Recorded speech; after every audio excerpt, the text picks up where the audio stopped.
坐前面一点，因为你们看 PowerPoint 我想，因为如果这个荧幕的话，你们可能是看不太清楚。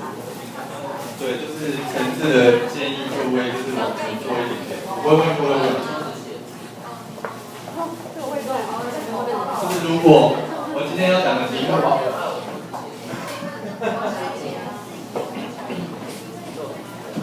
就等各位都就坐。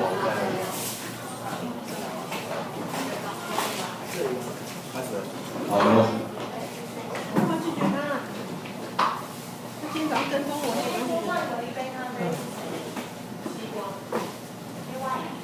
看不到。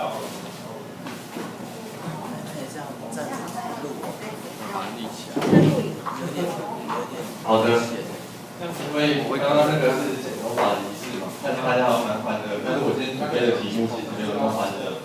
如果各位在那个 Facebook 有看到的话，我其实要讲的是苦难的根源，就是为什么人生在世有苦难。然后跟大家分享一下我的看法。然后这一篇的话是约伯记，那我想先请问一下各位，如果你们有读约伯记的，可以举个手让我知道一下吗？太棒了！一定要最近有看过，只要有看过就好。准备要看，好。OK， 准备要看，有这个心已经很棒，但记得要看。对。好的，那约伯记为什么跟苦难有关系？因为约伯这个人就是遭受莫名苦难的一个人。那我等一下会介绍一下，你就会知道，就是这个人是多么的受苦。然后这下面的话就是我的 email， 假设你们有问题的话也是可以。就是 email 给我，或者是 Facebook 给我，因为像之前也有一些就是团体里面的朋友们有 email 问我一些事情，我都对，就是会还蛮乐意跟大家讨论。好的，然后就是这边，对，我请艺人帮我发下去，就是有一份小小的问卷，我没有让你们问，我只要你们思想我那个文件就是那个纸上面所问的问题，我要你们去思想说。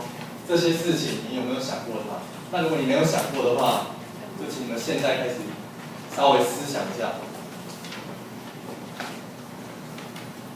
好，都拿到了吗？这边陈思思还没拿到。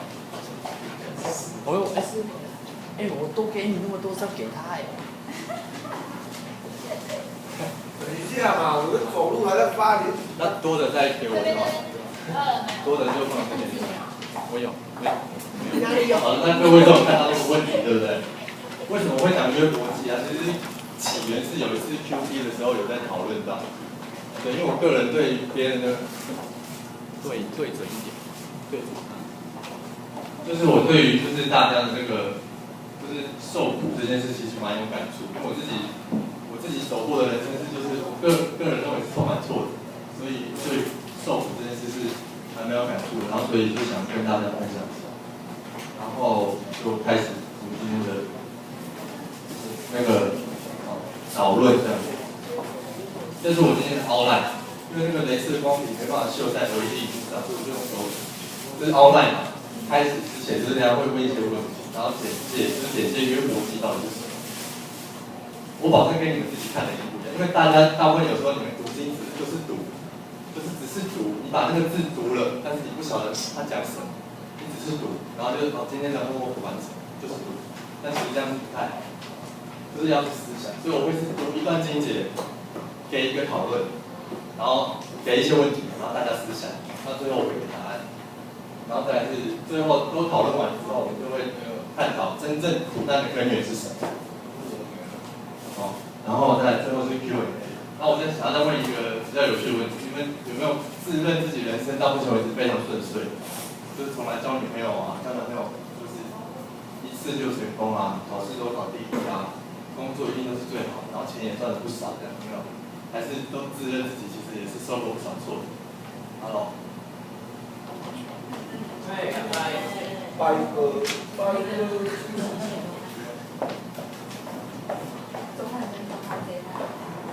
中汉。好的，所以其实没有嘛，其实大家都有受过一些挫折。所以我想应该是会有一个共鸣，但是你就会思想说，为什么是你？对吧？我们在受到一些困难，就是你没办法忍受的时候，或者是你就觉得为什么是我？那今天约伯就会告诉你们为什么是你，为什么是你。开始之前的话，我想先讲一个故事给大家听。这个故事是真的故事，那也许在座有些人已经听过，就是一个很悲伤的故事。对，不是要让你心情不好，就是只是告诉你，真的有这些事发生在你的身边。上礼拜5、6日，我的女朋友就是未来的未婚妻，她跟她认识10几年的高中同学，4个女生约好要去高雄玩。这件事听起来稀松平常，因为你们本来就是大家都会自己去约去玩。就是在玩的时候，就是4个女生呢，其中有一个啊，她是给她男朋友带去，就是4个女生，有一个是给她男朋友带去，他们是坐火车，然后所以就坐火车带她去，然后他们4个人约在火车站，然后就集合一起下去高雄。然后这个女生她本身非常的有一些忧郁的倾向，因为她对她人生未来没有什么希望，因为她想要跟她的男朋友就是结婚，但是她男朋友一直不愿意给她一个承诺，她就觉得很受伤。他们在一起非常多年，从大1到现在，跟我年纪一样，28岁，你可以想象是蛮多年的。但是后来就是很开心的，他们知道说他们就男朋友给她一个承诺，说好，我们2年后结婚。然后她就变得非常的，就渐渐开始乐观起来。然后我的女朋友他们也就是很替她开心，因为她原本很忧郁。然后他们就还在火车上聊着说，到时候婚纱要用什么啊，祝歌啊，要在哪边做礼拜啊，或是举行哪些庆祝的仪式，就是还在很欢乐的时候。然后他们到了高雄，结果在那时候到的时候是下午3点，然后呢就有一通电话打来，他们刚下火车，就有一通电话打来给这个女生，是那个她的男朋友的妹妹打电话来，男友的妹妹，问她说。你知道吗？你的男朋友出车祸，然后非常的严重，就是不是那种擦伤这种，就是非常的严重。然后大家就慌了，因为你知道你是要去玩的心情，可是你却好像我男朋友出了车祸，然后很严重，他们就不知道怎么办。原本的行程全部取消，直接去饭店。再过半小时，他妹妹又来了，就说你男朋友死了，就是真的死了。就是急救没有办法，然后这件事让她整个崩溃，是这个女生，因为她原本约好的东西全部没有了，她的约定没有了，她的人生整个混乱。那你可以想象，如果是当然不要遇到，对不对？如果遇到这些事的话，你们怎么办？它确实突然发生在我们身边，但我女朋友他们也不知道怎么办了，就是一直陪伴他，就是哭到早上，然后也不玩，就是直接到饭店也没吃饭。早上因为要退房没办法退，所以是早上坐7点的火车回来，然后9点到板桥。我一开始她只是传简讯告诉我说，她男朋友出了车祸，我一直以为只是去探望她，结果不是。我远远看到我女朋友走来，她就一边哭，然后就跟我说，她男朋友死了，然后我就也跟着很难过这样。可是我一直在思想一件事，就在一瞬间离开我们身边的这些人，这个男朋友他是还没有信主，那我当下我为他流泪，可是我流泪的点是，这个人在他死之前还没有机会听到福音，那他的灵魂该怎么办？所以我当下一直祈求，我求主纪念这位来生的灵魂，就是也安慰他的遗嘱，我希望能够抚平他们的伤痛。虽然我不晓得这样子的事发生到底是好还是不好，但是我可以跟各位讲另外一个情况，就是假设这个女生如果没有跟我女朋友他们一起去高雄玩的话，那她就是会跟她男朋友去玩嘛，比如说她就会可能就是跟着一起走，对，那这是这个故事。然后下面有个经节，就是因为我其实早就答应倩茹只是说我要给一个专讲嘛。那时候我早就说我就是想法要准备一个国际，因为国际就是讲苦难，可是我没想到会有一个这么确切的事情发生在我的身边。对，那我对这件事我非常悲伤了一阵子。我上礼拜来练团，我跟我女朋友一起来，如果你们有看到的话，就是谢谢你们都没有跟我打招呼，因为我们两个在台上就是在楼上就是哭到不行，因为你们不是唱那个什么纪念他的名字吗？求主纪念他的名字吗？纪念他的脸孔吗？那我说主啊，那求你也纪念这个男生好。对，小心。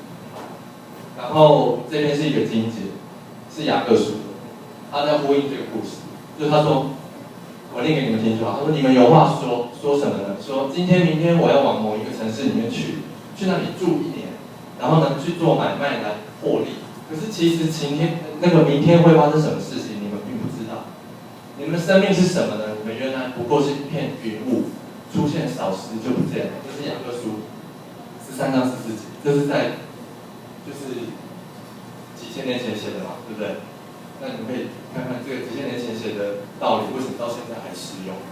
这个云雾在你如果查英文的句子的话，它这个字是用 vapor， 就是雾气消散的一种，就是我们的生命就像 vapor， 就是雾气消散。对，所以是一个回应，但是我当然是希望是最好的，但是就开始会对这个就是不信主的人，我都会希望就是他们灵魂有一些负担，也希望就是大家可以珍惜这边的人，因为你真的不晓得什么时候，对不对？因为主必在，但是什么时候我们不知道。好的，这是一个小小的故事，跟大家分享，不是让大家心情变不好，但真的我自己的还蛮悲伤的，对，是过了1个礼拜才好一点。好的，那开始之前，我想先就是问大家一些问题，这些问题的话是印在这个白色的纸上，这张白色的纸上，你们可以看看，我念给各位听，我让你们去想，然后最后再问你们一次，那我相信那时候你们就会有答案。这边呢，第1题是问说为什么人生会有苦难，或者为什么人生会有这么多苦难，为什么会有这么多？然后再来第2题是问说你相信恶有恶报，善有善报，你相信吗？然后再来为什么？如果你相信的话，为什么好人受苦，坏人没事？很常有的事嘛。那苦难背后到底有什么力量在驱使这一切事情发生？对。然后再来，如果真的有这么一位神，就是假设真的有这么一位神，我们先假设他有，假设有神，他在乎我们受苦吗？假设有这么一位神，你觉得他是良善的吗？你觉得他是善良的吗？假如真的有一位神，你觉得他是全能的吗？那我可以先给各位一个思考。假设今天这个神他有，可是他是坏的神，那你受苦刚好而已，他知道跟你受苦刚好而已，你们知道吗？如果这个神是善良的，但是他不是全能的，那你受苦，他只能同情你，他没有办法帮助你。所以你相信这个神是全能或是良善的吗？可以问你自己，你相信吗？然后再来，如果这个神真的存在的话，你受苦的时候他在哪里？你受苦他在哪里？那如果他真的存在，为什么你看不到他？这就让我想起我之前教主日学的时候，我问小朋友说：“你们相信有上帝吗？”然后就是我相信啊，然后大家就就是很嘈杂这样。然后我就说：“可是你们相信眼见为凭吗？你们相信一定要东西看得见才知道有吗？”然后就说：“我相信啊，一定要看见才相信有啊。”那我说：“可是上帝看不见啊，你们怎么相信他呢？”然后他们就开始疑惑，就有点动摇的脸孔出来。然后这时候我就问他们说：“那你们呼吸吗？你们呼不呼吸？”然后呼吸，但不呼吸就死了啊。然后说：“那你们看得到空气吗？”他们看不到空气。那你们相信有空气存在吗？然后空气存在，所以他们就说：“哦，原来是这样。”所以上帝看不到，好像就能接受，就是用这种类。但是我们说神不能比嘛，因为耶和华说：“你拿什么东西比我？”但是这个比喻是不好，但是可以让你知道说，确实看不到东西也能存在，因为其实空气是能量的。你吸进去跟你呼出来的气，拿去称一称，重量是不一样的，你就知道它空气是有重量。好了，那最后一题是问说，如果这个神今天它不存在，那为什么你的良心深处却没有办法否定它存在？你的良心的深处，各位要知道，我们都知道，我们相信什么？就是各位在死了之后，一定没有就结束，死不是一个 ending， 各位一定相信，还是有人不相信？各位的死。就是在有一天，我们一定会死，因为我有罪，所以罪的代价是死。死了之后是结束吗？你可以问你自己，如果死了之后是结束，那你管这些干嘛？你就去做你想做的事就好了，就去做坏就好了，反正死了都是结束了。那你干嘛不把握时间呢？在希腊的时候，他们的哲学家就有一派就是纵欲学派，他们就说，反正人生苦短，赶紧享乐。然后有另外一派的人就说，反正人生苦短，那我一定要赶快让自己受苦，反正人生这么短。就是有2种极端，但是你们可以去思考，死了之后是结束吗？你们可以思考这件事，死了之后是不是结束？如果不是，那死后有圣经告诉我们死后有审判，所以你会知道我们相信死后有审判。审判之后呢，照个人所得的行为去决定你是去天国还是去地狱。所以死不是结束，死是一个开始，知道吗？好的，那这些问题可以提供各位一些思想。在最后会再问大家一次，那时候就会有真正的答案。好的，然后再来是简介。其实那个之前就是传讯息给那个线路指示的时候，他是提醒我说不要教太深。我相信不会太深。如果你们觉得太深，一定要告诉我，我一定会解释到你们懂为止。对，这是我的见解。那我先介绍一下《约伯记》是一本怎么样的书。我相信一定有很多人是很久以前看，现在已经很久没看，早就忘记，所以没关系。《约伯记》是一本旧约圣经的诗歌智慧书，包含箴言那些通通都是在《约伯记》里面。它是旧约圣经的诗歌智慧书的第一卷，你们可以去翻《约伯记》。如果你们手边有圣经，可以翻一下《约伯记》，是智慧诗歌书的第一卷。它谈论的是一个最独特又最难读的一卷书。因为什么说它难读呢？其实圣经难读的书大部分都在旧约。那旧约难读的书其实有什么？其实比如说所罗门写的传道书就非常的难读，因为你一看第一句就写说虚空的虚空，人生都虚空，那你活在这世上干嘛？其实不是的，他是告诉你说今生是虚空，但是你还有永生，懂吗？是今生是虚空，你还有永生。好的。然后呢，因为今天我们不同的传道书，所以我们就是 focus 在约伯记。这是一卷最难读懂的一卷书。这个不是我说的，是好几个大文学家都这么说。然后它其中谈论了什么呢？讨论了许多人生费解的问题。这本书里面谈论了神学、哲学还有科学。那你就觉得奇怪，哪来的科学，哪来的哲学？就是等一下会介绍给你。对，这本书总共42章，在第3章跟第37章是3个朋友跟约伯的辩论，全部都是哲学。是非常深奥的。如果你仔细看，你会发现你看不太懂，不晓得他们在吵什么东西。你会觉得每个人都讲得道理，但你不晓得道理在哪里。对。然后再来，他会讲什么呢？特别是为什么有苦难，还有这本书苦难的来源在哪里，他告诉你。好的，然后再来，这边是一个简介嘛，这边是说约伯记的历史。因为先把 background 建立好，你们读经才会比较顺利。我说约伯记可能是人类历史中最古老的一卷书，为什么呢？第一个。它财务的记载是用牛、羊、仆婢的数量，就是牛的数量、羊的数量、仆婢的数量来表明，不是用金银财宝。各位，不是用金银财宝，所以这一定是更早以前，在还没有金银财宝当货币的时候流行。第二件事，约伯知道上帝的名字，但却全书从来没有提及律法，也就是说，什么律法呢？十诫没有提过，从来没提过。约伯知道上帝的名字是耶和华，就是耶和华的意思就是自由拥有者 ，I am who I am。各位，你们不是I am who I am 嘛，对不对？因为这只有神才能说。你过去是 I was a boy， 现在是 I am a man 嘛。你过去是小孩，后来是人，后来变老人，你会变嘛？但是耶和华是自由拥有，他永远不变。耶和华知道耶和华的名字，然后呢，但是全书没有提及过摩西的律法，更没有提及出埃及记。这么可以推论，这应该是在这件事情发生之前所发生的事情。第三，约伯的年纪跟亚伯拉罕的时期是差不多的。约伯在受苦的时候，就是74亿本，就是一些人翻译的，他们那时候认为约伯受苦的年纪是70岁，没想到你70岁才遭受一痛，很大的痛苦。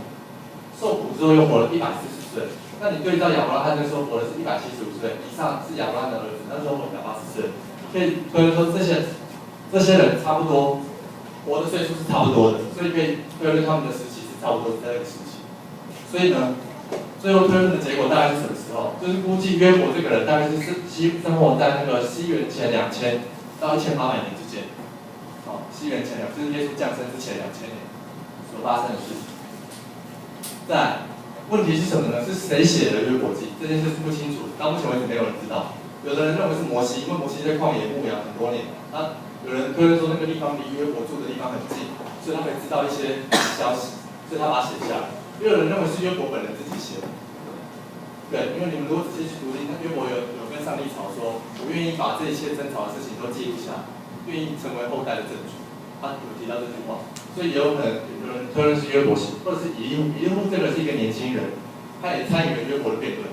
那我们之后会介绍他。还有人说是所罗门王，因为这本书它的文学写作技巧非常的高超，它是散文之后呢换成诗歌，所以你发现后面那些人在讲话，在对话的时候好像在唱诗一样，其实不是，那是有人用诗歌写下来，就是散文、诗歌、散文的结构所写出来。对，那这边是一个马丁路德的 comment， 他说圣经里面有一卷书像约伯记这样庄严高贵，这是马丁路德改教家马丁路德写的评论约伯记，所以我们现在不晓得到底是谁写，可是我们可以知道说这个作者一定很会写文章，这是确定。再来我要介绍的是这件事到底是事实还是虚构。约伯这个字隐含的意思是什么呢？就是约伯这个词在英文里面就被当成是耐心跟坚韧的同义字。你可以想象说，这个人真的是确实受到很大的困难。在圣经的新旧约里面都相信约伯是真的有这个人，然后甚至在回教的古兰经也有记载把约伯视为是先知。他在古兰经约伯的名字是 Ayub 这个字 ，Ayyub 这个字，并且多次记载他的事迹。下面这两个金句呢是圣经确实有提到的，这是在以西结书，他说其中虽有挪亚、但以理、约伯这三人，他们只能因自己的义救自己的性命，这是主耶和华说的。再来是雅各书，雅各书说那先前忍耐的人，我们称他是有福的，因为你们也听见过约伯的忍耐，所以新旧约都有提过，所以新旧约都相信，真的是有约伯这个人。再来这是一个照片。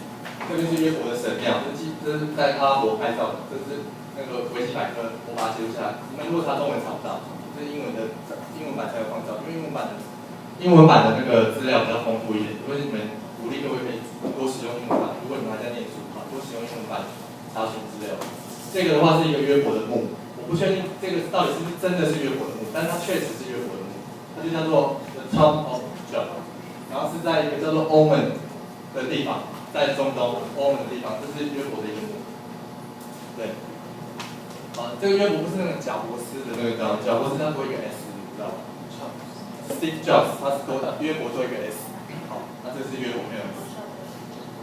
好的，然后再来我要介绍是约伯记的架构，会先讲一个序，之后讲撒旦跟上帝的挑战，中间有一大堆的辩论，这是哲学，我并没有要提，因为如果提的话，可能要讲大概几十讲几百讲也讲不完，所以没有要讲这边。但是我想给各位一个概念，因为这样子就够了，因为我们只要探讨苦难的来源是什么。但最后是耶和华对他的判决跟祝福。那你就想说，为什么会执行这些事？我们等下就知道。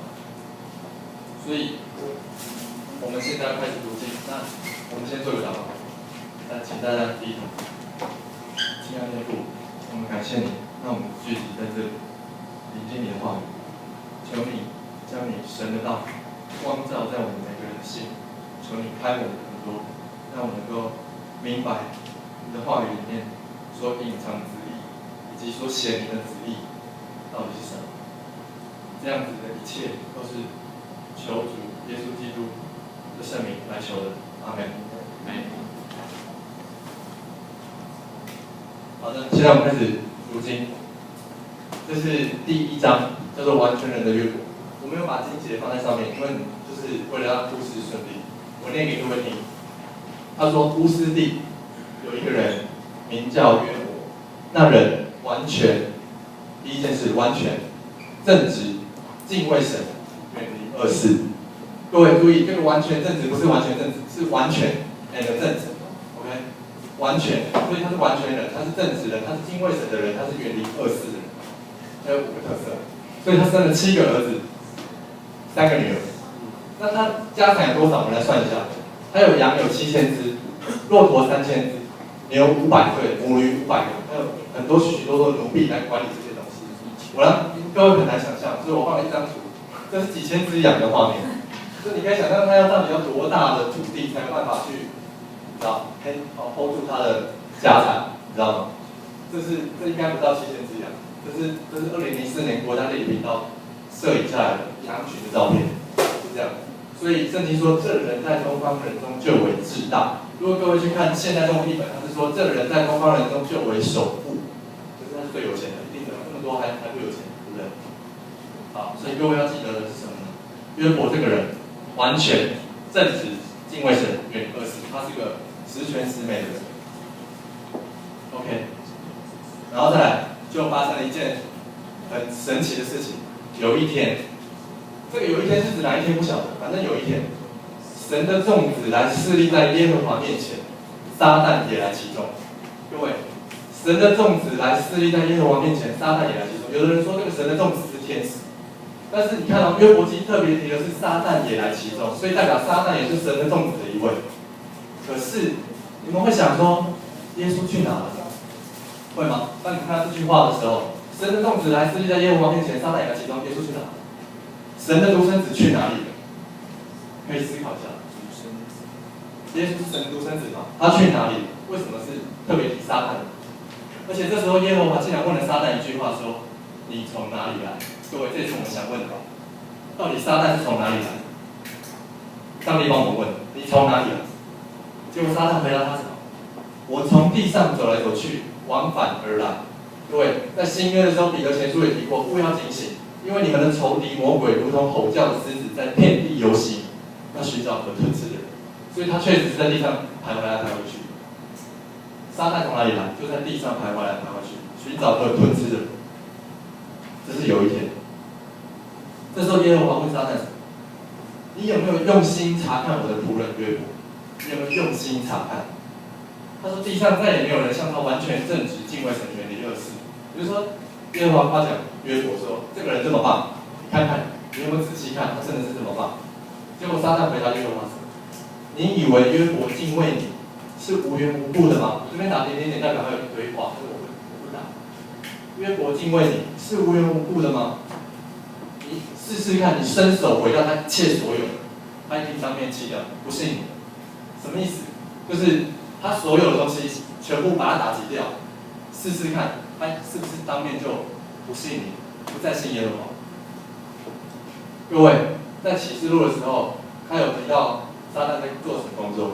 因为那在我们神面前昼夜控告我们弟兄的已经被刷下去，撒旦的工作就是昼夜控告我们。他在地上像狮子一样寻找可吞吃的人，然后呢，在耶和华面前昼夜控告我们今天犯了多少罪，谢谢你今天犯了多少罪，多少人今天犯了多少罪，对不对？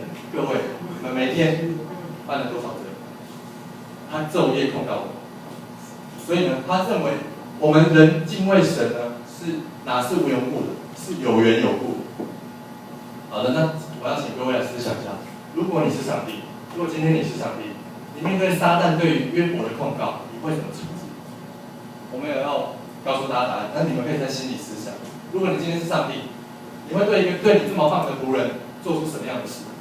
你一定会说不准打他嘛？你怎么可以打他？他那么棒，你怎么可以打他？对不对？然后呢，在第二件事是要各位思想，他认为人呢是有缘有故才信靠神。各位注意哦，有缘有故才信靠神，意思是什么？意思是人的信仰是不是建立在希望得到上帝的赏赐？这挑战了当今教会的很多事情。比如说，各位，你相信信耶稣之后就一帆风顺吗？你相信信耶稣之后百病得医治吗？各位，你相信信耶稣之后呢，就钱财滚滚来吗？如果都没有，那你就是无缘无故信靠神。那撒旦认为是有缘有故，所以你可以去用这句话来判断。有一些教会如果在鼓吹这些有缘有故信靠神这件事的时候，到底是信神还是信撒旦？各位可以去思想。好的，再来，我们来看一下耶和华对撒旦的那个对约伯的处置是什么？耶和华竟然直接就对撒旦说：“凡他所有的都在你手中了，凡约伯手上所有的全部在你手上，只是你不可伸手加害于他。”这意思是什么呢？就是他全部有的都给你，但是你不能打他，为什么呢？因为打他他就不晓得还信不信我了，所以你就是要留他活口，告诉我说他到底信不信我的意思。耶和华竟然对撒旦说：“凡他所有的都在你手中。”于是撒旦就从耶和华面前退去。这是第一章。哦，还没，再来就有灾祸了。所以撒旦退去之后做了哪些事？我们马上来看一下，就可以比较出自己过往所受的苦难跟约伯比起来到底是怎么回事。有一天，这个有一天不懂是哪一天，反正是上次天庭的聚会的时候，我回来问一下各位，神的众子去哪里？神的众子不会说大王等等吗？大王等等，他这么棒，你怎么可以打他？没有，耶和华就直接说你去打。哦，你会想说为什么上帝这样做？为什么？为什么？好的，马上就来灾祸。第一章是强盗，他说有一天呢，约伯的儿女正在他们长兄的家里吃饭喝酒，有报信的来见约伯，说牛正在耕地，驴子正在旁边吃草。48人忽然闯来，48人是住在南面，就是上帝允许给亚伯拉罕子孙之地的东面，他有一个就是他住在南边有一群人叫48人，就是一群游牧民族。一群游牧民族忽然闯进来，把他的牲畜全部掳走，并且用刀杀光了仆人，只有我一个人逃脱，来报信给你。这是第一个灾难。几千只的羊全部被杀光，或几千只的牛全部被带走，仆人全部被杀光，只剩一个人回来报信。这是第一个灾难，强盗的灾难。这幅图是叫做 William Blake 的画家，他画撒旦在打击约伯，然后他的太太在旁边痛哭的一幅图画。好，然后呢，第一灾之后呢，在第一灾还没讲完的时候，就是说，第一个人还在讲话的时候，他说他还说话的时候，意思就是他可能还在讲把牲畜掳去用刀杀的杀。第二个人就跑进来，然后说神从天上降下火来，将群羊还有仆人全部烧光。只剩我一个人逃脱，来报信给你。也就是说，第二个灾难是天火，他降了一个火下来，把全部的羊跟仆人全部烧光，只剩一个人逃脱。这个人还在讲话的时候，第三灾难还在讲话的时候，又有一个人来说，加勒底人就是住在北边的人，分成三队。各位可以注意，这个分成三队的意思是，他们是有预谋的，才会分成三队。没预谋就是随便乱冲进来，分成三队就是有预谋，他们是预谋好冲进来。把骆驼掳去，又用刀杀了仆人，只有我一个人逃脱。各位可以算算，他现在只剩几个仆人？3个，回来报信的，对吧？只剩3个。再来第4个灾难，那个人还在说话的时候，又有一个人来说：“你的儿女还在吃饭喝酒。”不料有狂风从旷野刮来，击打房屋，房屋倒塌在少年人身上，他们就都死了。唯有我一个人逃脱，来报信给你。比如说7男3女全死。各位，你可以想象自己的苦难跟他比看，是不是觉得好像还好？是不是？各位你们要知道，如果一个孩子离开你，或者一个家人离开你，你都痛彻心扉。何况在一瞬间10个不见，所以约伯现在只剩什么？4个奴隶，还有他的太太跟他自己，他的财产全部归零，儿女全数死亡。这是撒旦给他的4个灾难。但注意，这个撒旦为什么能给他灾难呢？是因为上帝同意的。如果上帝不同意，是不准的，懂吗？因为他说你不可以伸手加害他，所以他不能伤害约伯，他只能打他4周的。好，现在我让各位思想一下，如果今天你是约伯，你在瞬间失去了所有的财物、奴仆，甚至连至亲的儿女也在一瞬间。注意，这是一瞬间，不是慢慢的哦，不是慢慢的，是一瞬间哦。所以你可能今天起床还在跟他们 say hello。下午就说再见的情况，你会怎么样？你会有什么反应？对于你信的这位神，你有什么看法？你是不是就开始咒诅他了？你是不是说可恶，你为什么让我遇到？为什么是我？为什么是我？我信你信这么久，为什么是我？为什么？注意，约伯是完全人哦，他完全正直哦，没有做任何坏事哦，为什么他遭遇到这些事？现在我们来看看约伯的反应，各位一定会大为惊吓。他第一件事先干嘛？先撕裂外袍，他先把衣服撕掉，之后竟然去剃头。各位真的很神奇的，他竟然先去剃头。剃完头之后呢，伏在地上下拜，然后他说了一句让我很震撼的话。当初看的时候，他说：“我赤身出于母胎，也必赤身归回，因为赏赐的是耶和华，收取的也是耶和华。耶和华的名是应当称颂。”各位，这件事多么的困难，因为你可以想象。那你遭遇到那么大困难，甚至我们来说什么耶和华的名是应当称颂，根本就骂都骂死他了。就是我信你到底要干嘛？信你就让我遇到这些事吗？但是约伯的反应竟然是这样：赏赐的是耶和华，收取的是耶和华，耶和华的名是应当称颂。然后呢，旁白说他怎样，在这一切的事上，约伯都没有犯罪，也不以神为愚妄，意思就是他也没有骂神。这是第一章。那来一个小节，就是各位回忆一下，约伯是怎样的人？完全正直，敬畏神，远离恶事。耶和华问撒旦说：“你到底从哪里来？”撒旦告诉他：“我是在地上走来走去，往返而来。”再来，撒旦认为呢，人也就是约伯呢，是因为物质的利益才相信神，是有缘有故的，各位是有缘有故的。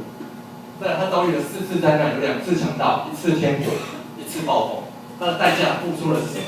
是所有的财富全部没有，儿女全数死亡。但是约伯的回答竟然是赏赐的是耶和华，收取的是耶和华，耶和华的美事应当称颂。这是第一章。好的，再来我们看第二章，叫做又有一天。可以看第二章的开头，叫做又有一天，不晓得哪一天，反正又有一天。神的众子再度站立在耶和华的面前，撒旦又来其中。耶和华再次问撒旦说：“你又从哪里来？”撒旦又回答：“我在地上走来走去，往返而来。”这时候呢，耶和华问撒旦说：“你这次还有没有用心查看我的仆人约伯没有？”各位，现在约伯已经不是首富喽，他已经是一个乞丐喽，他只剩4个奴隶哦，剩一个太太哦，他的儿女全数死光了。但是耶和华竟然还是夸奖他说：“这个人，地上再也没有人像他完全正直、敬畏神、远离恶事。而且你虽然激动我攻击他，无缘无故的毁灭他，他仍然持守他的纯正。”结果撒旦竟然回答耶和华说：“人以皮代皮。”这是一句谚语，就是意思说什么呢？你且伸手伤他的骨头和肉，他必当面击倒。意思说撒旦再一次控告约伯，说这一次他还能信你，是因为你上次没打到他。各位懂这个意思吗？你上次没有打到他，这次你打到他，他一定不信你。试试看，就是撒旦跟耶和华说这样，他说你亲手打他看看，他一定就不信。这时候耶和华对撒旦说：“他又在你手中，只是你不可伤他性命。为什么？因为伤了他性命就不晓得约伯还爱不爱他了。各位，我觉得这时候其实是有点可怕的，上帝竟然允许这样子的事发生。于是撒旦对约伯做了什么事呢？他使他从脚掌到头顶长了毒疮。各位，你看这文字好像没什么感觉，对不对？我上礼拜那个运动会之后，他接一个那个灌打机的球，不小心插到墙壁，这边受了一点点小伤。各位看，这边有天人工地嘛，所以洗澡的时候不是要举高嘛，怕被水弄到。你可以想象，你如果是脚掌到头顶都长满了毒疮，你要怎么洗？你要怎么站？你要怎么坐？或者是你要怎么躺？那是多痛的事！他竟然让他这样打。这是一幅图画，叫本内，是一个法国的画家画约伯那时候的画像。可以想象那个时候是什么样子。好的，这时候约伯就做了什么事呢？约伯就坐在炉灰之中。那时候的人相信炉灰可以使人圣洁，所以他坐在炉灰之中。拿瓦片刮自己身体，为什么刮自己身体？因为他的毒疮会流脓，所以瓦片要把那个脓刮掉。以前没有纸巾啊，各位知道吗？所以只有瓦片可以刮。他的妻子竟然就对他说：“你还信你的信吗？你还持守你的纯正吗？你干脆弃掉神死了算了，你干脆去死算了。那么悲惨，你干脆去死算了。”这是一幅图画，是叫做 George 的画家，他在画他的太太嘲笑约伯的情况。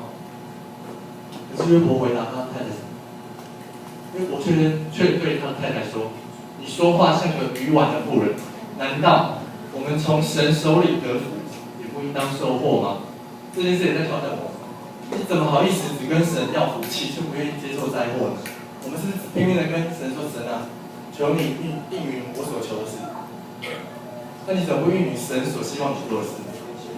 各位，如果神要把祸给你，你愿意接受吗？你愿意伸手出来接吗？还是你说祸都给别人，我接福就好？但是圣经在这一切事上，它记载什么？他说约伯并不以口犯罪，这个口很发人省思，也就是说他并没有骂神，而他心里可能已经骂得要命。各位，不以口犯罪，他可能心里已经骂得要命。说为什么是我？为什么是我？对不对？一定很气，这么悲惨。这时候，约伯的3个朋友听说有这一切的灾祸临到约伯的身上，他们3个朋友就一起来为他悲伤，安慰他。他们远远的观看，竟然认不出约伯来，认不出来。说你到底是谁？是我朋友吗？我认不出你来。他们就放声大哭，每个人都撕裂外袍。所以各位可以想象，这撕裂外袍这件事是一个很悲愤的动作。耶稣当初在说他自己就是神的儿子的时候，那群经学教师也是马上撕裂外袍，表达自己的悲愤。他们把尘土向天扬起来，落在自己头上。然后呢，他们做了一件事。他们7天7夜坐在地上，一个人也没有说一句话，因为他们看出来约伯非常的痛苦。这件事暗示了我们什么呢？就是说，如果你的朋友或是你的家人遭遇了非常困难的事情的时候，你不要跟他说话，各位陪伴就好，陪伴是最好的。为什么我这样说？因为当他们一开口，约伯记在第3章开始，当他们一开口就开始吵架，这些约伯就跟他3个朋友开始吵架。那吵架的原因我等一下会说，那他们就吵到第37章再吵。对，而且还是耶和华骂他们，他们才赢，所以他们如果没骂就继续吵下去，可能写了300章才写完。好，那现在请各位思想一下，如果你今天你是约伯的朋友，你不是约伯，你是约伯的朋友，你看到你的挚友在一瞬间失去了所有的财物、奴仆、至亲的儿女，而且全身长满了毒疮，一刻不得安息的话，那么你会有什么反应？你对这个朋友有什么想法？对于神，你又有什么看法？我相信一定有人会觉得说，这个人会这样子，会遭受这样子的打击，一定会有人心里想说，他一定做坏事，他一定犯罪，或者是他儿女犯罪，或者他家人犯罪，他才这样子。一定有人会心里会这样想。但是约伯是正直的人啊，所以这样子对他公司是不公平的。所以约伯有第6个灾难就是被他的朋友骂，说你罪有应得，你赶快认罪吧。那对于约伯他怎么承受得了？他当然就跟他们辩论起来，对他们吵起来。这是第2章的小节。耶和华再次问撒旦说：“你从哪里来？”撒旦回答他说：“我从地上走来走去，往返而来。”再来第2件事是什么呢？他说，撒旦认为如果直接击打约伯，让约伯病痛的话，约伯就再也不信靠神。这是挑战我们价值，我们都求神医治我，可是上帝就是让约伯病痛。第5次灾难，第5次的灾难是什么呢？是全身长满毒疮，跟妻子的讽刺。妻子跟他讲说：“你还信什么信？干脆去死算了。”这时候约伯的回答竟然是：“难道我们从神手里得福，不也应当收获吗？”然后第5件事是，他的3个朋友来看约伯的时候，最重要的事情是要告诉我们一件事，就是当你的朋友在受苦的时候，最好的方法就是陪伴他，不要多说话。跟他一起流泪的，我女朋友那时候就是跟他们一起流泪到天亮的，为了那个已经失去的男生。好的，那再来是第3章、第37章，因为这是哲学的辩论，并没有要仔细讨论。那我跟各位给一个简介，就是说他们中间发生了什么事。这时候约伯开始开口自怜自哀，这时候就是诗歌开始了，就开始写诗。他想什么？他说：“宁愿我不要出生，如果那天我没有出生就好。为什么那天有妈妈的手接住我呢？为什么有奶抚养我呢？干脆死了算了，就不会遇到这些事啦。”可是他3个朋友就开始骂他，就是你怎么可以这样说话？你怎么可以？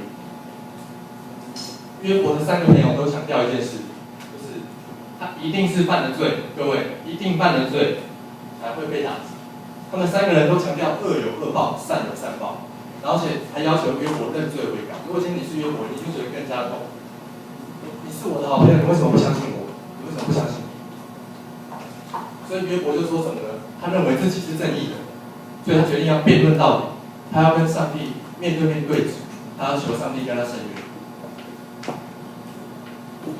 然后呢，在第19章的时候有记载一句很出名的话，约伯在非常痛苦的状态下说出了这句话，叫做：“我知道我的救赎主活着，而且在末了的时候必定站立在地上的。在我这个皮肉灭绝之后，我一定可以亲眼看见他。”这是19章25节到26节说的。各位，在2000年前，那时候他们并不认识耶稣哦，他并不知道他救赎主是谁哦，他只知道有一个人神叫耶和华，他既然相信说这个神是活着的，而且他在他死了之后一定能见他，这是要多大的信心？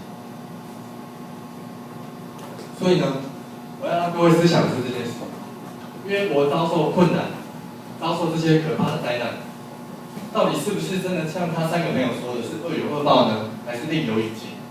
你们都知道，那个在天上的会议，约伯是完全不晓得的，他突然就被打，他根本不晓得发生什么事，他根本不晓得天上有撒旦跟那个耶和华的打赌，他们不晓得这件事。所以你相信是恶有恶报吗？还是另有隐情？这时候我们就马上跳到第38章，比如说最后他求上帝当他的仲裁者，结果真的上帝最后就显现了。38章的第1节就说，耶和华从旋风中回答约伯，这一个龙卷风回答约伯。然后他讲的第1句话是这个：谁用无知的言语使我的旨意暗昧不明？他在骂所有的人，因为他们在吵来吵去。他第1句话就骂这个：谁用无知的言语使我的旨意暗昧不明？你可以想象那个时候应该是一个龙卷风，然后打雷，然后有一个第一层的声音说：谁用无知的言语使我的旨意暗昧之类的，就是你们可以想象那个电影的情节吧，大概是这样的，对，就在骂人的意思，就骂这些人，你们到底在干嘛？到底为什么使我的旨意暗昧不明？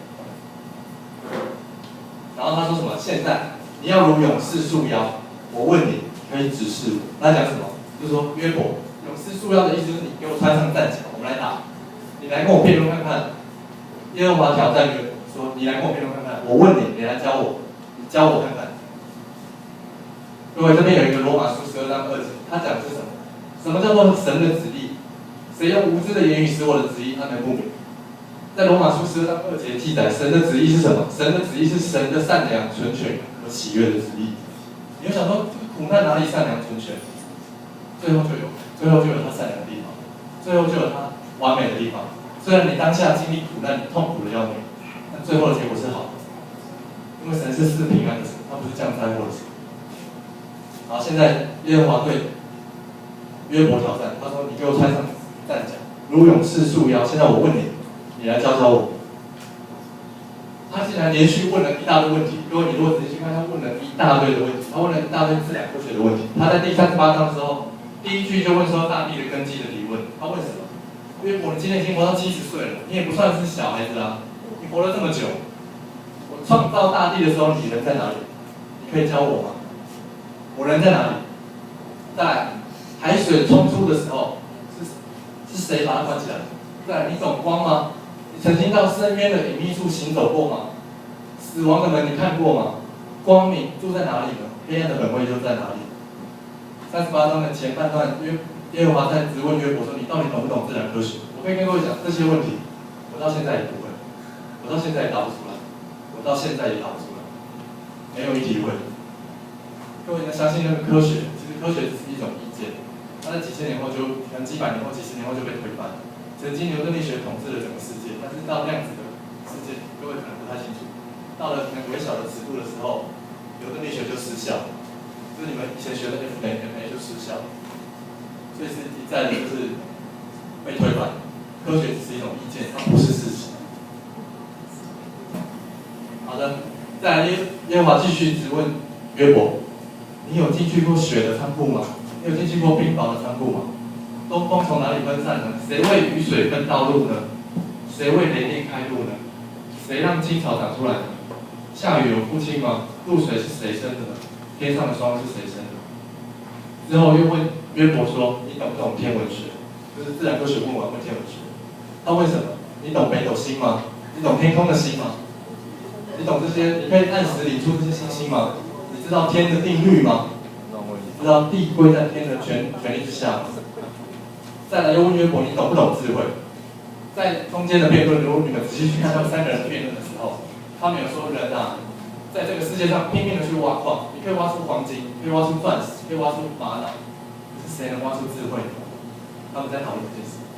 耶和华问他：谁将智慧放在怀中呢？是谁把聪明放在你的心里？是谁用智慧数算云彩？是谁用尘土聚集成团？然后还没完哦，继续问，耶和华就继续问约伯，连珠炮的问，他问你懂不懂动物学？你知道母狮跟乌鸦的食物，它们饿的时候是谁帮它准备食物？是谁？野山羊跟母鹿什么时候生产的？野牛会服侍你吗？鸵鸟的羽毛是你给的吗？马的鬃毛是你给的吗？鸟会飞是因为你的智慧吗？耶和华连续的问约伯问题，连续的问到约伯没办法招架。但是我们要想一件事：上帝干嘛问这么多问题，却不告诉他真相？就直接告诉他说是撒旦打你的就好了，对不对？干嘛不讲？你可以思想一件事：假设今天你是约伯，我是上帝，我告诉你说今天是撒旦打你，你第一个问题是撒旦是谁？第一件事。第二个问题是为什么打我？干嘛不打我身边这些跟我吵架的人？干嘛不打他？为什么不打他？为什么打我？你的问题会没完没了。所以上帝问了这么多问题，是让他顺服，告诉他说，所有的一切都在我的主权之下。谁使我的旨意安危不明呢？是谁？是谁？之后，耶和华继续责问约伯，他对约伯说什么？他说了一句话：你这个强辩的人，你这个喜欢在那边辩论的人，你难道可以跟全能者辩论吗？如果你这么会辩论的话，前面那么会辩论，从第3章辩论到第37章，回答我啊！你来回答我这些问题啊！现在继续如勇士束腰，我问你，你来指示我。你怎么可以定我有罪？你怎么可以定这个全能神有罪，来显明自己是正义的呢？你怎么可以这样做呢？你以为你从小到大都无罪吗？你以为从小到大都无罪吗？那个大卫在诗篇写说：“求你忘记我幼年所犯的过错，因为幼年的时候都不是上帝，都觉得哪一位？我认识他干嘛？”所以继续思想，在你困境的时候，你是不是常常责问上帝？你是不是常常向上帝抱怨？你有没有常常抱怨？你常常责问上帝说：干嘛选我？干嘛是我？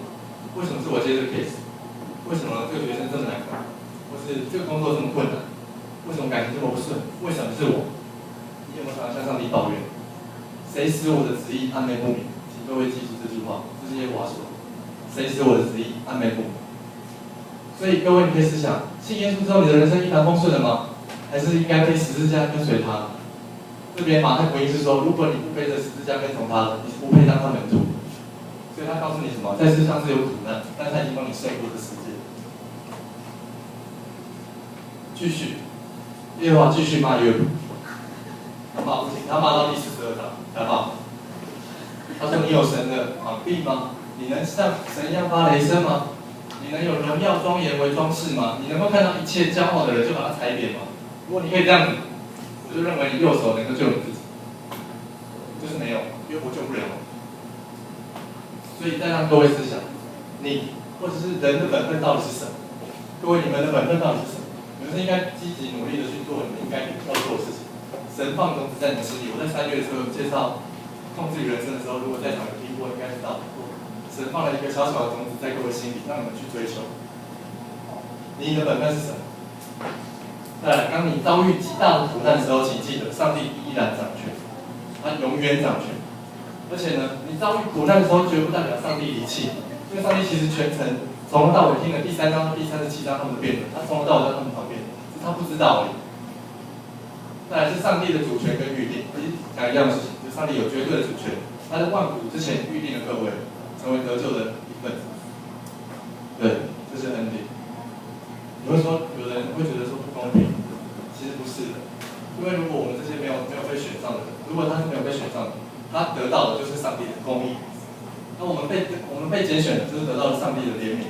所以这是一个讨债的人，他不跟我们要债，他赦免我们，跟你讨债，跟你欠债本来要还债是一样的道理。好的，再来要问各位的是，你认为上帝的全能跟永不误事到底是口号还是事实？真的相信吗？如果你相信，你怎么会抱怨呢？你相信他永不误事的话，怎么还会抱怨？再来，耶和华特别提了2种动物，这在和合本翻译叫做河马，这其实是很奇怪的翻译。在英文里面，这个字叫做 epimos， 叫做贝西莫斯，这是一只非常巨大 powerful 的怪物。像有人说是恐龙，有人说这个东西是恐龙。他说：“你且观看河马，我造你也造它，吃草如牛一样。”我有一张图画可以给各位看，你可以想象一下，看一下说到底什么叫做 Behemoth。这是一幅图在讲约伯受苦，这一只就叫做 Behemoth， 这是一个画家一样是那个 William Blake 的画，贝西莫斯。这边的话是他英文的解释，就是一只非常巨大而且可怕的生物。然后或者是你如果说这个人是一个 Behemoth， 就是说这个人就是 something 非常的巨大，是这个东西很巨大。很 powerful， 很有能力，就说是北提摩斯。好像有些乐团都叫北提摩斯，那些摇滚乐团很喜欢称自己是北提摩斯。但是要知道，他也是上帝造的，这么厉害也是上帝造的。再来，上帝又继续提问第2个，你懂不懂俄语？这个在和合本翻译是俄语，其实不是的。这个英文叫做 Leviathan， 是叫做中文好像利维达吧，也是一种海龙。刚刚那个贝西莫斯是称霸地上的一种生物，这个是称霸海中的一种生物。耶和华问约伯说：“你能够用鱼钩钓上这只 Leviathan 吗？你能够用绳子压它的舌头吗？”我有一张图让各位看看什么是 Leviathan。这只黑色这只巨大的海龙，这是一个想象的话，就是在讲这是海中的网。这边的解释是说，一只海中的怪物，然后在约伯记里面都有被提及，然后那个诗篇也有被提及，然后它这种动物出现的时候是跟邪恶是对照，这是跟撒旦是同类的，他认为它是邪恶的。但是上帝告诉他什么？这么厉害、这么邪恶的怪物，也是我造的。你约伯人算什么呢？我竟顾念你，对不对？这时候约伯就突然醒悟了，他原本一直自怨自艾，想说自己不要活下来。他这时候他说，约伯说我知道，我终于知道。我说你，约伯说你万事都能做，你的旨意是不能拦阻的。约伯继续回答耶和华说，到底是谁用无知的言语让你的旨意隐藏呢？我所说的都是我不明白的，这些事情就是你问我的这些事情太奇妙了，真的是我不知道。约伯承认自己的有限，承认自己智慧有限，他认为这些事太奇妙，是他不知道。约伯继续回答耶和华：我从前风闻有你，现在亲眼见你。从前我听说过有你这个神，现在我亲眼见到你，我亲眼见你。然后呢，讲完话之后呢，耶和华继续对他的约伯旁边的朋友们说话。他说：“我的怒气向你和你的2个朋友发作，就是他3个朋友发作。他说：为什么呢？为什么耶和华生气？他说：因为你们议论我，不如我的仆人约伯说的对。这暗示了一件事：假设你们议论神不是很对的话，上帝是会不开心的，他是会愤怒的。然后呢，现在怎么办呢？你们要取那个上面记载是什么？7只公羊、7只母羊、7只羊跟7只牛，让自己献上燔祭。然后呢，我的仆人约伯就为你们祈祷，我因为悦纳他，就不按你们的愚妄办你们，因为你们议论我，不如我的仆人约伯说的是。这件事提出了一个很有趣的观点：上帝除了教训他们之外，还帮他们恢复友谊。他们今天吵架了，吵得不可开交，你如果仔细看，他们已经骂到就是连子孙全部骂下去了，就骂说你是这么犯罪，就是这么肮脏污秽的人，才会遭受这些苦难。他们已经吵架，好朋友已经决裂，就上帝告诉他们。要怎样？你们献上燔祭，让我的仆人约伯帮你们祈祷。那这样子是拜托他了，所以你是不是要得好？这是所以约伯就为他的朋友祈祷，耶和华就使约伯从苦境转回。这个也是非常有趣的一件事情。各位，我们在受苦的时候，我们都求什么？神啊，赶快把我的苦境拿走吧，赶快让我脱离这个苦难吧。可是。上帝怎样让约伯的苦境转回？先帮他朋友祈祷，先帮朋友祈祷，祈祷完之后，约伯才让他的苦境被转回，就是上帝才让约伯的苦境转回。所以他做了2件事：他先认罪，知道自己有限；第2件事，他帮朋友祈祷，他才苦境转回。这时候耶和华赐给他的比从前加倍。这是一幅图，是一个叫高人的画家画出约伯终于再次。复兴，他又变成富翁，因为他加倍了，所以全部double。好，那到底double多少？我来看一下。这边是思想，先思想一下。约伯的苦境是如何转？先认罪，然后替朋友祈求，你的苦境才能转。不是帮自己祈求，不是帮自己祈求，是帮朋友祈求。再来，如果我们议论全能者是有所偏误的话，这件事是不讨上帝喜悦的。再来，上帝的判决确实的挽回约伯跟3位朋友的友谊。再来是圣徒永的保守，就是讲说我们这么信靠耶稣，到最后，你看最后的结局是加倍的，所以是不是更好？如果你没有经历这些苦难，怎么可能哪来的加倍？哪来的加倍？对不对？圣徒永的保守。然后再来就是赐给他的比约伯先前更多嘛，所以有14000只羊，我们直接看这个表就好，原本是7男3女，羊7000，骆驼3000，500对500，母虎许多。乘2倍，所以这边羊变14000，骆驼变6000，牛变1000，母驴变1000。可是他的子女没变多7男3女，这边是7男3女，怎么回事？其实不是这样子的。这些人因为约伯的苦难，他们先到天堂去了。我认为但是有可能他们因为行为不好，所以可能没有去天堂。但我们不讨论这件事，就是他原本有7男3女，可能去了天堂或地狱，这些人还是属于约伯的子女。他又生了7男3女，所以是还是2倍。好吗？这是他在地上，不是在天上，好吗？各位，所以是14男6女。有人会问说，那他太太有没有换人？我其实不知道，因为他太太骂他嘛。好的，所以后来约伯又活了140年，见到他儿孙4代，这样子约伯年纪老迈，日子满足而死。我想说，为什么以前的人那么长寿？其实你们可以想象，在创世之前。那个时候植物、动植物都是用露水去滋润的嘛，所以那时候是没有什么刮风下雨、打雷那些东西的，就是应该是都是一片祥和，气温很温暖。可是因为到了挪亚的时代的时候，人的暴习跟罪满了整个地方，所以耶和华打开天上的窗户，然后又打开地上的深渊，降雨40昼夜之后，那个整个气候就全部改变。所以有可能因为这个严重的气候变化，让人的寿命变得减半。因为原本亚当是活了900多岁了，然后挪亚是在600岁的那一天，洪水来了。然后之后呢？之后的那些后代都不超过500岁，然后之后人就继续犯罪，所以耶和华就说，因为人喜欢世界上的事物，所以我的灵就不常常在你们里面，所以人的寿命就减到只剩120岁以内。这样解答各位的疑惑吗？为什么以前的人有这么因为气候曾经经历过剧烈的变迁。好的，那苦难的根源到底是什么？各位在读完了经之后，苦难的根源到底是什么？苦难的根源是什么？我来跟各位说明一下苦难的根源。其实你们一定已经知道答案。因为国际中成名的苦难的根源不一定来自你们的罪，所以你们受苦不一定是你们有罪，但是我们一定有罪啊，就是你不一定是因为你犯罪或是你做错事情才受苦，不一定。再来，我们遭受的任何事情，无论是福是祸，都是上帝答应，因为上帝主权，撒旦不能任意妄为。再来，神所给我们的苦难都已经事先帮我们量好，是我们能够忍受的程度。这边有一个哥林多前书10章13节，就是说你们所遇见的试探，不会是人所能忍受，神是信实的，并不叫你们受试探过于所能受。我在之前控制人生有这一章不对吧？说叫主义如发，叫做要强健，记得哦，要忍耐，要强健，因为你们一定能够忍受的。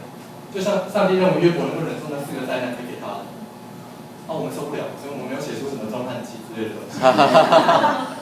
我们一个都受不了，对不对？所以呢，苦难的背后是有意义的哦。如果这个约伯没有遭受这些苦难，他没有办法经历后来神同在的震撼，还有后来2倍的丰饶。再来继续的是什么？神确实是关心我们，因为在约伯遭受苦难的当下，以及他在跟他朋友辩论的时候，他已经快死了，还是拼命要辩论，因为他说我是正义的。之后神都默默的监察这一切，直到最后才出生。所以神是在你受苦的时候是在你身边的。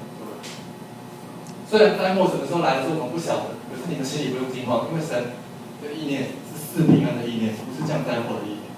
然后再来，我们必须承认人类有限，智慧有限，我们生命有限，太多的事情我们不晓得，唯独向神追寻，常常回到主的面，因为耶和华说你们务要认识我。这是在何西阿书第1句就说，我们务要认识耶和华。所以呢，在人遭遇极大苦难的时候，上帝依然掌权。这是一个非常大的安慰。受苦的时候，上帝依然掌权，不是撒旦掌权，是上帝掌权。所以有一些奇怪的，或者是奇怪，是有一些特殊的，弟兄姐妹们，就是可能不是我们教会的，他们会认为说，任何苦难都是来自撒旦，这是很奇怪的教训，很奇怪的教导。上帝主权啊，什么时候变撒旦？各位要小心，要小心。人遭遇苦难的时候，绝不代表上帝离开你，上帝的主权跟预定。他在万古之前拣选我们得救。再来，上帝的权能跟永无无视，它不是口号，它是事实。这边是约翰福音说的，在世上你们有苦难，但是我已经胜过世界。这个预定是讲这句。马太福音10章，他讲说，2只麻雀不是卖1分银子吗？如果你们的父亲不答应，1只也不能掉在地上，就算是你们头发也是属我，所以不要惧怕，你们比麻雀还贵重得多。也就是说，上帝如果不答应，没有事情会发生。好的，那么在结束之前，各位那张Word的那张纸，相信各位一定有答案了吧？心里应该有一些答案了吧？对于这些问题，是不是有一些答案？为什么人生有这么多苦难？答案就是很简单，上帝主权就是这样。他答应，但是这个应允是要降平安给你，不是降灾祸。你相信恶有恶报，善有善报吗？答案也是一样，上帝主权。再来，为什么好人会受苦，坏人没事？1、2、3题的答案都是一样，上帝主权。你们要相信这一切是上帝主权。再来，如果真有一位神，他真的在乎我们受苦吗？他在乎，他全程的听了约伯的辩论，全程跟他同在，一直到最后才骂他说：“谁用无知的言语使我旨意按得住？是谁？谁用无知的言语使我旨意按得住？”但你认为他是这样良善的吗？当然是啊，对不对？他是全能的吗？当然是。他既是良善又是全能，所以才会让我们觉得我们在受苦的时候，会觉得说为什么是我？为什么是我？其实他在乎你受苦。但如果神的存在的时候，他受苦的时候在哪里？就在各位的身边，只是你们不能看他。希望各位是从前风闻有你，现在亲眼见。对，如果神真的存在，为什么我看不到他？刚刚我有说过那个空气的比喻，但是神不能比喻的，这个比喻是不好。但是告诉你说，神确实存在，而且在圣经记载说神是光嘛。各位如果去查，神是光，他住在不可见的光里面。我们连太阳都不能直视了，何况是光呢？何况是比太阳更亮的光，所以你看不到他。那如果神不存在，这件事已经否定了，因为这个前提已经错了。在逻辑里面，这前提错，不必讨论，因为神存在。好的，那不晓得各位有没有什么问题要问我？有吗？想要针对你刚刚说那个苦难不是从撒旦而来这件事情，可是在约伯记里面的确去攻击他的儿女，或者是他的牛羊，或者是什么事，房屋倒塌这一切事，其实的确是从撒旦而来的。那我想要讲的是，应该是不是这么说？就是这些我们受的苦难或者什么，其实是从撒旦他的作为或者是他的那个而来，可是是上帝所容许的，因为上帝还是掌权，只是可能由于我们的罪，或者也许不是我们的罪，但是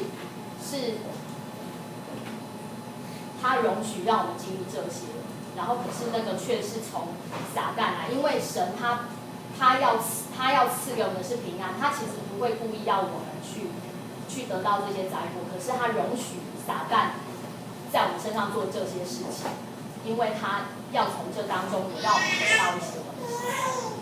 我的想法是这样。好，谢谢。那我给你一些回应，各位你们可以再仔细回去看那个题目。看耶和华回答撒旦什么？他把一切都交给他嘛？各位记得吗？他在你手中，他在你手中，他在你手中。意思是，撒旦想打他，没有上帝的答应，不行。而且你看哦，存留他心里，如果撒旦可以自由任意妄为的打，那他干嘛管什么耶和华说什么留他心里，我把他打死就好，知道吗？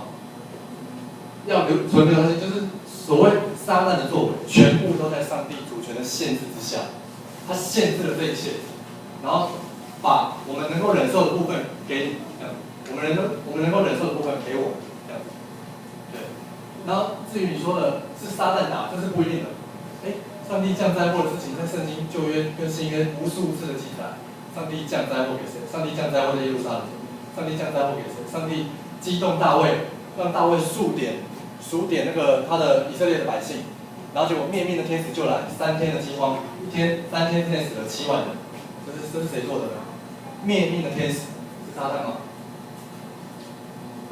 各位，在旧约跟新约无数次的提到，耶和华亲自降灾祸，因为他是施平安，也是降灾祸的神，他掌管一切，掌管一切。这样有回答你的问题？就或许我们可以再继续讨论。好的，还有问题吗？请说。可以回应一下。好。就是之前去那个银行神学院上过传战的一个学期，刚好也是上到约伯记。哦。然后我比较能够接受，那时候我比较接受老师他对于约伯记的那个说明是，我只是让大家知道，我并不是说我觉得钟汉讲的是你要录下来，那我主要是就是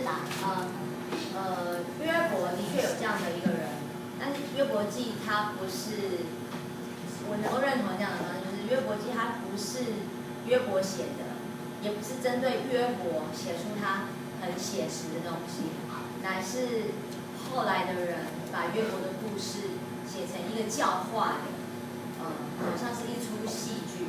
那为什么老师会这样子讲呢？他从他的文学结构来解释，因为你从旧约来看，创世纪也好，出埃及记也好，它是一个很平铺直叙，不太有太多花俏什么东西去认识的文字，然后所以它就是比较是很像是我们一般在记录历史那样子的东西。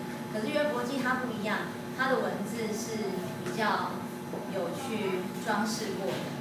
然后一般他们会认为约伯的确有这样的人，在那个时代，在远古时代，他的故事其实带给很多的人，可能算是一个很大的一个提醒，或者是一个很大的，就很像我们现在现今社会有一个人他经历了怎么样子的一个灾难，然后可是他的信心却仍然很坚定，我们会想要把那个故事再传讲给人家听，就有点类似这样子，然后把他的故事所以你可以看到他的文字，你去对照他的文字，你会发现他其实可以几乎你在看的时候，你可以分成几幕，对，他其实是有那个感受，然后他的文字是比较那个，所以我只是要讲说，不要去太钻研在他的字句，或者是去钻研说到底灾祸是从神来的还是从撒旦来的。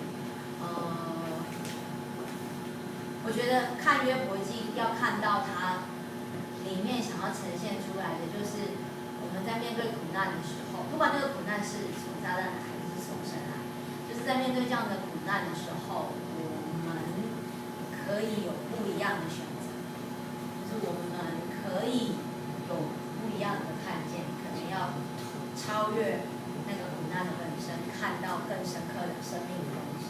就是要相信说，就像刚刚讲的，不管那个苦难是从神允许还是真的从撒旦来，但是神他有说，就是他知道你能够忍受多少，就像他知道约伯，他最后可以忍受的就是你把活命留给他，其他的就交他在你手里。然后这是对约伯，可是对我们来讲，不像神对我们有不一样的，就是他知道我们每个人可以承受的是什么，这是我想要。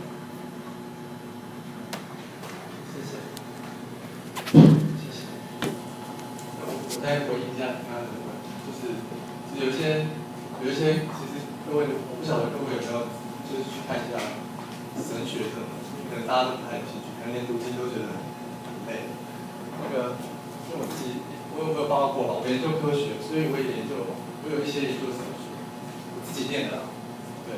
然后我比较倾向于就是有一派神学就是归正神学，我把它写出来给各位看一下。其实长老会就是各位的现在所在的宗派，长老会就是加尔文宗派，就是所谓的归正运动之后的爱国归正。我本来有印在各位的 Word 上，可是不晓得为什么档案就没。归正神学，被归什么正？到底哪边歪了？归什么正？在归正是说，无论你遇到任何事情的时候，都相信圣经是神所默示的，是神所启示的。圣经上面的字句是没有任何错误的。因为各位要知道，文字啊，从几千年前抄到现在，没有一些错误的话，这是很不可思议的事。你们可以抄抄看，比如说几百年后再看，一定错一大堆了。人本来讲东的，变成抄到西了。可是圣经抄下来几千年来，竟然没有一些错误，这是很不可思议的事。如果没有神在里面，神的手在里面握住它，是不可能发生的。你们抄的文献一大堆都陨落，都不在了。归正神学的意思就是常常回到圣经，思想圣经的正道，思想圣经到底讲了什么，思想圣经的正道，然后以此作为我们生活的依据。有一些神学院呢，他们叫做新派的神学。我不是要建立派别的对立，但是新派的神学他们相信圣经有一些是对的，可是有一些什么太神迹奇事的东西我不相信，因为没办法用科学解释。我刚刚提过了，科学是一种意见，它不是事实。我们怎么知道说它是真还是假？所以各位要凭着信心去选择。然后我的回应就到这边。不晓得还有没有什么问题？没有了吗？只是有吗？我说你刚刚，其实还有一个对啊，是的，都没有问题吧？好，那就谢谢大家。